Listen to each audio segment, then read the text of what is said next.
ಶ್ರೀಕೃಷ್ಣಾಯ ನಮಃ. ವಸುದೇವಸುತಂ ದೇವಂ ಕಂಸಚಾಣೂರಮರ್ದನಂ ದೇವಕೀ ಪರಮಾನಂದಂ ಕೃಷ್ಣಂ ವಂದೇ ಜಗದ್ಗುರುಂ. ಬ್ರಹ್ಮಸ್ಥಾನ ಸರೋಜ ಮಧ್ಯವಿಲಸಚ್ಛೀತಾಂಶು ಪೀಠಸ್ಥಿತಂ ಸ್ಫೂರ್ಜತ್ಸೂರ್ಯರುಚಿಂ ವರಾಭಯಕರಂ ಕರ್ಪೂರಕುಂದೋಜ್ವಲಂ ಶ್ವೇತಸೃಗ್ವಸನಾನುಲೇಪನಯುತಂ ವಿದ್ಯುದ್ರುಚಾ ಕಾಂತಯ ಸಂಶ್ಲಿಷ್ಟಾರ್ಧತನುಂ ಪ್ರಸನ್ನವದನಂ ವಂದೇ ಗುರುಂ ಸಾದರಂ. ಶ್ರೀ ಗುರುಭ್ಯೋ ನಮಃ. ಲಂಬೋದರಂ ಪರಮಸುಂದರಮೇಕದಂತಂ ರಕ್ತಾಂಬರಂ ತ್ರಿನಯನಂ ಪರಮಂ ಪವಿತ್ರಂ ಉದ್ಯದ್ದಿವಾಕರಕರೋಜ್ವಲಕಾಯಕಾಂತಂ ವಿಘ್ನೇಶ್ವರಂ ಸಕಲವಿಘ್ನಹರಂ ನಮಾಮಿ.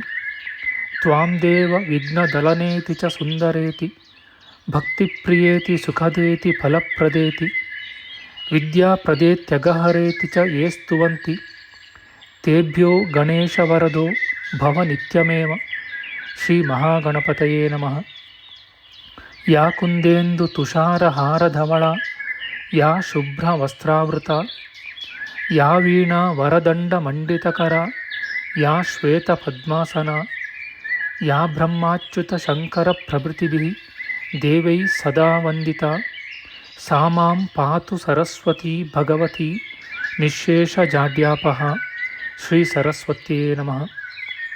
ವೇದಾರ್ಥತತ್ವವಿಶದೀಕರಣೇನ ಪುಂಸಾಂ ಉಚ್ಚೈರ್ಗತಿಂ ಜಗತಿ ಯೋ ದಯಾಯ ವಿಧಾತುಂ ರಮ್ಯಾಂ ಪುರಾಣಪದವೀಂ ಪ್ರಣಿನಾಯ ತಸ್ಮೈ ಲೋಕೇಶವೈಭವಪುಷೇ ಋಷಯೇ ನಮಸ್ತಾತ್.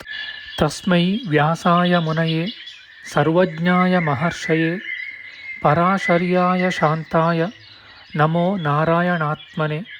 ಶ್ರೀ ವ್ಯಾಸಾಯ ನಮಃ. ನಾರಾಯಣಂ ನಮಸ್ಕೃತ್ಯ ನರಂ ಚೈವ ನರೋತ್ತಮಂ ದೇವೀಂ ಸರಸ್ವತೀಂ ವ್ಯಾಸಂ ತತೋ ಜಯಮುದೀರಯೇತ್.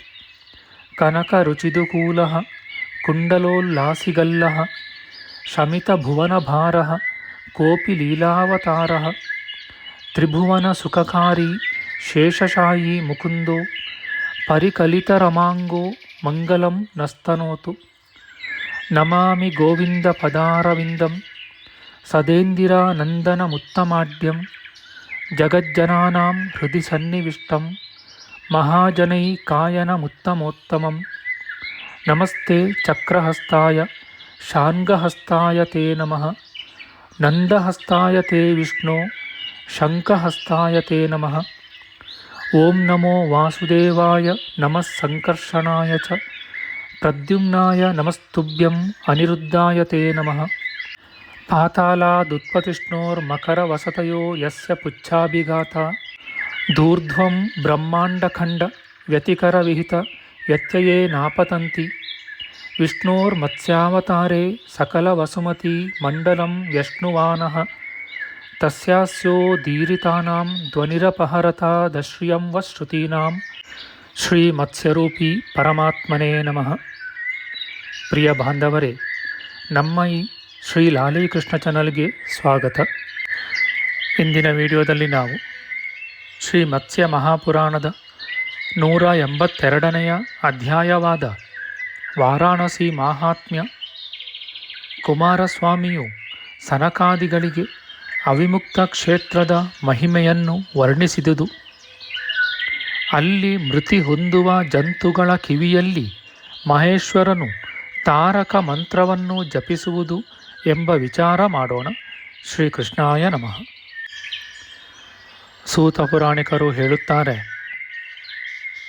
ಬ್ರಹ್ಮಜ್ಞಾನಿಗಳಲ್ಲಿ ಅಗ್ರೇಸರನಾದ ಕುಮಾರಸ್ವಾಮಿಯು ಕೈಲಾಸ ಪರ್ವತದ ಶಿಖರದಲ್ಲಿ ಕುಳಿತಿದ್ದನು. ಮಹಾತಪಸ್ವಿಗಳಾದ ಸನಕಾದಿ ಋಷಿಗಳು, ಪರಮೇಶ್ವರನ ಭಕ್ತರಾದ ಎಲ್ಲ ರಾಜರ್ಷಿಗಳು ಅವನ ಸುತ್ತ ನೆರೆದಿದ್ದರು. ಓ ಷಣ್ಮುಖ, ಮಹಾದೇವನು ನಿರಂತರವಾಗಿ ವಾಸಿಸುತ್ತಿರುವ ಸ್ಥಳವಾವುದು ಹೇಳು ಎಂದು ಅವರು ಅವನನ್ನು ಪ್ರಶ್ನಿಸಿದರು. ಕುಮಾರಸ್ವಾಮಿಯು ಹೇಳುತ್ತಾನೆ, ಮಹಾತ್ಮನು, ಸಕಲ ಜಂತುಗಳ ಅಂತರಾತ್ಮನು, ದೇವಾದಿದೇವನು, ಶಾಶ್ವತನೂ ಆದ ಮಹಾದೇವನು ದೇವತೆಗಳಿಗೂ ದಾನವರಿಗೂ ಅಸಾಧ್ಯವಾದ ಘೋರ ರೂಪವನ್ನು ತಾಳಿ ಕ್ಷೇತ್ರಗಳಲ್ಲೆಲ್ಲ ಅತಿ ಪವಿತ್ರವಾದ ಅವಿಮುಕ್ತ ಕ್ಷೇತ್ರದಲ್ಲಿ ಮಹಾಪ್ರಳಯದವರೆಗೂ ನಿಶ್ಚಲವಾಗಿ ನೆಲೆಸಿರುವನೆಂದು ತಿಳಿಯಬೇಕು. ಪರಮೇಶ್ವರನ ನಿರಂತರ ವಾಸಸ್ಥಾನವೆನಿಸಿದ ಅವಿಮುಕ್ತ ಕ್ಷೇತ್ರದಲ್ಲಿ ತಪಸ್ಸಿದ್ಧಿಯು ಸದಾ ಲಭಿಸುವುದು. ಈ ಕ್ಷೇತ್ರದ ಮಹಿಮೆಯನ್ನು ಈಶ್ವರನು ತಾನೇ ಕೊಂಡಾಡಿರುವನು. ಶ್ರೇಷ್ಠವಾದ ಈ ಸ್ಥಾನ ಪವಿತ್ರವಾದ ತೀರ್ಥ, ಪುಣ್ಯಾಲಯ, ಸ್ಮಶಾನದಲ್ಲಿರುವ ಅದೃಶ್ಯವಾದ ದಿವ್ಯ ಮಂದಿರ, ಭೂಲೋಕದ ಸಂಬಂಧವೇ ಇಲ್ಲದೆ ಅಂತರಿಕ್ಷದಲ್ಲಿರುವ ಶಿವಾಲಯ, ಇವುಗಳನ್ನು ಯೋಗಿಗಳಲ್ಲದವರು ಕಾಣಲಾರರು. ಯೋಗಿಗಳ ಮನಸ್ಸಿಗೆ ಮಾತ್ರವೇ ಇವು ಗೋಚರವಾಗುವವು. ದೇಹಾವಸಾನದವರೆಗೂ ಆ ಕ್ಷೇತ್ರವನ್ನು ಬಿಡದೆ ಅಲ್ಲೇ ವಾಸಿಸುವ ಬ್ರಾಹ್ಮಣನು ಬ್ರಹ್ಮಚರ್ಯ ವ್ರತನಿಷ್ಠನೂ ಶಾಂತನೂ ವೇದಾಂತ ಪಾರಂಗತನೂ ಆಗುವನು. ಆತನು ಬ್ರಹ್ಮಚರ್ಯ ವ್ರತವನ್ನು ಸಾಂಗವಾಗಿ ನೆರವೇರಿಸಿ ಬಗೆ ಬಗೆಯ ಯಾಗಗಳನ್ನು ಶಾಸ್ತ್ರೋಕ್ತವಾಗಿ ಮಾಡಿದವನಿಗೆ ಸಮಾನನಾಗುವನು. ವೇದೋಕ್ತವಾದ ಕರ್ಮಗಳನ್ನು ತಪ್ಪದೆ ನಡೆಸಿದವರಿಗೆ ದೊರಕುವಂತಹ ಪಾಪರಹಿತವಾದ ಸದ್ಗತಿಯು ಆತನಿಗೆ ಲಭಿಸುವುದು. ಯಾವನಾದರೊಬ್ಬ ಬ್ರಾಹ್ಮಣನು ಇಂದ್ರಿಯಗಳ ದಾಸನಾಗಿ ಚಪಲ ಸ್ವಭಾವದವನಾಗಿ ದಿನಕ್ಕೆ 3 ವೇಳೆ ಊಟ ಮಾಡುತ್ತಾ ಅಲ್ಲಿ ವಾಸಿಸುತ್ತಿರುವನೆಂದು ಇಟ್ಟುಕೊಳ್ಳೋಣ. ಅಂತಹವನೂ ಕೂಡ ವಾಯುವನ್ನೇ ಸೇವಿಸುತ್ತಾ ತಪಸ್ಸು ಮಾಡುತ್ತಿರುವ ಯೋಗಿಗೆ ಸಮಾನನಾಗುವನು. ರೆಪ್ಪೆ ಬಡಿಯುವಷ್ಟು ಕಾಲವಾದರೂ ಅವಿಮುಕ್ತ ಕ್ಷೇತ್ರದಲ್ಲಿ ಭಕ್ತಿಯಿಂದ ವಾಸಿಸುವಾತನು ಬ್ರಹ್ಮಚರ್ಯ ನಿಷ್ಠನಾಗಿ ಉತ್ತಮವಾದ ತಪಸ್ಸಿದ್ಧಿಯನ್ನು ಪಡೆಯುವನು. ಜ್ಞಾನಿಯಾದವನು ಮಿತವಾಗಿ ಆಹಾರವನ್ನು ಸೇವಿಸುತ್ತಾ ಜಿತೇಂದ್ರಿಯನಾಗಿ 1 ತಿಂಗಳ ಕಾಲ ಇಲ್ಲಿ ವಾಸ ಮಾಡಿದರೆ ಸಾಕು. ಆತನಿಗೆ ಅತಿ ಶ್ರೇಷ್ಠವಾದ ಪಾಶುಪತ ವ್ರತವನ್ನು ಶಾಸ್ತ್ರೋಕ್ತವಾಗಿ ಮಾಡಿದಂತಹ ಫಲವು ಬರುವುದು. ಅವನಿಗೆ ಹುಟ್ಟು ಸಾವುಗಳ ಭಯವಿಲ್ಲ. ಉತ್ತಮವಾದ ಗತಿಯು ಲಭಿಸುವುದು. ಪುಣ್ಯಮಯವಾದ ಮೋಕ್ಷ ಪದವಿಯು ಯೋಗದಿಂದ ಲಭ್ಯವಾಗುವ ಸದ್ಗತಿಯು ಕೈಸೇರುವವು. 100 ಜನ್ಮಗಳನ್ನು ಎತ್ತಿದರೂ ಯೋಗದಲ್ಲಿ ಸಿದ್ಧಿ ದೊರಕುವುದು ಕಷ್ಟ. ಆದರೆ ಅದು ಈ ಕ್ಷೇತ್ರದ ಮಹಿಮೆಯಿಂದಲೂ ಶಂಕರನ ಅನುಗ್ರಹದಿಂದಲೂ ಇಲ್ಲಿ ಶೀಘ್ರವಾಗಿ ಪ್ರಾಪ್ತವಾಗುವುದು. ಬ್ರಹ್ಮಹತ್ಯೆ ಮಾಡಿದವನು ಅವಿಮುಕ್ತ ಕ್ಷೇತ್ರಕ್ಕೆ ಎಂದಾದರೊಂದು ಸಾರಿ ಹೋದರೂ ಸಾಕು. ಆ ಕ್ಷೇತ್ರದ ಮಹಿಮೆಯಿಂದ ಅಂತಹ ಮಹಾಪಾತಕವೂ ಕೂಡ ಪರಿಹಾರವಾಗುತ್ತದೆ. ದೇಹಾವಸಾನದವರೆಗೆ ಈ ಕ್ಷೇತ್ರದಲ್ಲಿ ನಿರಂತರವಾಗಿ ವಾಸ ಮಾಡುವವನ ಬ್ರಹ್ಮಹತ್ಯಾ ದೋಷ ಒಂದೇ ಅಲ್ಲ, ಇನ್ನೂ ಹಿಂದಿನ ಜನ್ಮಗಳಲ್ಲಿ ಮಾಡಿದ ಪಾಪವೂ ಕೂಡ ತೊಲಗುತ್ತದೆ. ವಿಶ್ವೇಶ್ವರ ಸ್ವಾಮಿಯನ್ನು ದರ್ಶನ ಮಾಡಿದಾತನಿಗೆ ಪುನರ್ಜನ್ಮವಿಲ್ಲ. ಏಕಾಂತ ಚಿತ್ತನಾಗಿ ಅವಿಮುಕ್ತ ಕ್ಷೇತ್ರದಲ್ಲಿ ವಾಸ ಮಾಡುವವನ ವಿಷಯದಲ್ಲಿ ಪರಮೇಶ್ವರನು ಯಾವಾಗಲೂ ಸಂತುಷ್ಟನಾಗಿರುವನು. ಅಲ್ಲದೆ ಅವನಿಗೆ ಸಕಲ ಇಷ್ಟಾರ್ಥಗಳನ್ನು ಕರುಣಿಸುವನು. ಸಾಂಖ್ಯ ಯೋಗಿಗಳಿಗೆ ಮುಕ್ತಿದ್ವಾರವೆನಿಸಿದ ಈ ಕ್ಷೇತ್ರದಲ್ಲಿ ಭಕ್ತರ ಮೇಲೆ ಕರುಣೆಯಿಂದ ಜಗತ್ಪ್ರಭುವಾದ ಮಹಾದೇವನು ತನ್ನ ಪ್ರಮಥ ಗಣಗಳೊಡನೆ ಕೂಡಿ ವಾಸಿಸುವನು. ಅವಿಮುಕ್ತವು ಉತ್ತಮವಾದ ಕ್ಷೇತ್ರ. ಅವಿಮುಕ್ತವು ಶ್ರೇಷ್ಠ ಗತಿಯನ್ನು ಕೊಡುತ್ತದೆ. ಅವಿಮುಕ್ತದಲ್ಲಿ ಉತ್ತಮವಾದ ಸಿದ್ಧಿಯು ಲಭಿಸುತ್ತದೆ. ಅವಿಮುಕ್ತವು ಪರಮ ಪದವನ್ನು ದೊರಕಿಸಿಕೊಡುತ್ತದೆ. ಪುನರ್ಜನ್ಮವನ್ನು ಅಪೇಕ್ಷಿಸದ ಜ್ಞಾನಿಯಾದ ಮಾನವನು ದೇವತೆಗಳಿಂದಲೂ ಋಷಿಗಳಿಂದಲೂ ಸೇವೆಯನ್ನು ಕೈಗೊಳ್ಳುವ ಅವಿಮುಕ್ತ ಕ್ಷೇತ್ರವನ್ನು ಆಶ್ರಯಿಸಬೇಕು. ಮೇರುವಿನ ಗುಣಗಳನ್ನು, ದ್ವೀಪಗಳ ಗುಣಗಳನ್ನು, ಎಲ್ಲ ಸಮುದ್ರಗಳ ಗುಣಗಳನ್ನು ಹೇಳಬಹುದು. ಆದರೆ ಅವಿಮುಕ್ತ ಕ್ಷೇತ್ರದ ಗುಣಗಳನ್ನು ಮಾತ್ರ ಹೇಳುವುದು ಸಾಧ್ಯವಿಲ್ಲ.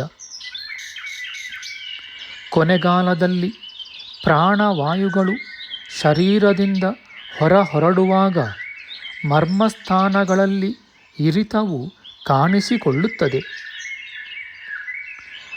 ಪ್ರಾಣಿಗಳಿಗೆ ಆಗ ಸ್ಮರಣೆಯೇ ಇರುವುದಿಲ್ಲ. ಅವಿಮುಕ್ತ ಕ್ಷೇತ್ರದಲ್ಲಿ ಕರ್ಮವಶದಿಂದ ದೇಹತ್ಯಾಗ ಮಾಡುವ ತನ್ನ ಭಕ್ತರ ಮೇಲೆ ಕನಿಕರಗೊಂಡು ಪರಮೇಶ್ವರನು ತಾನೇ ಅವರ ಕಿವಿಯಲ್ಲಿ ತಾರಕ ಮಂತ್ರವನ್ನು ಜಪಿಸುವನು. ಮಣಿಕರ್ಣಿಕಾ ತೀರ್ಥದಲ್ಲಿ ದೇಹವನ್ನು ತ್ಯಾಗ ಮಾಡುವ ಮನುಜನು ತಾನು ಕೋರಿದ ಗತಿಯನ್ನು ಪಡೆಯುವನು.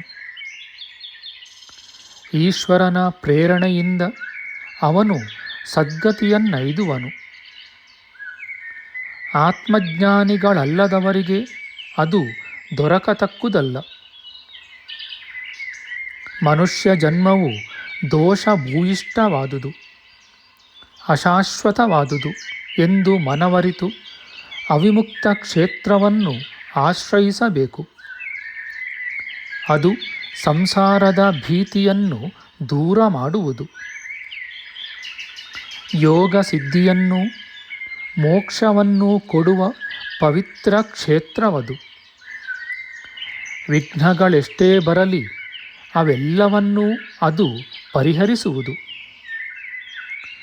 ಮೇಲೆ ಮೇಲೆ ಅಡ್ಡಿಗಳು ಪೀಡಿಸುತ್ತಿದ್ದರೂ ಗಮನಿಸದೆ ಅವಿಮುಕ್ತ ಕ್ಷೇತ್ರವನ್ನು ಬಿಡದೆ ಅಲ್ಲಿಯೇ ವಾಸ ಮಾಡುವಾತನು ಮುಪ್ಪು ಸಾವುಗಳನ್ನು, ಅಶಾಶ್ವತವಾದ ಈ ಜನ್ಮವನ್ನು ದೂರ ಮಾಡುವನು.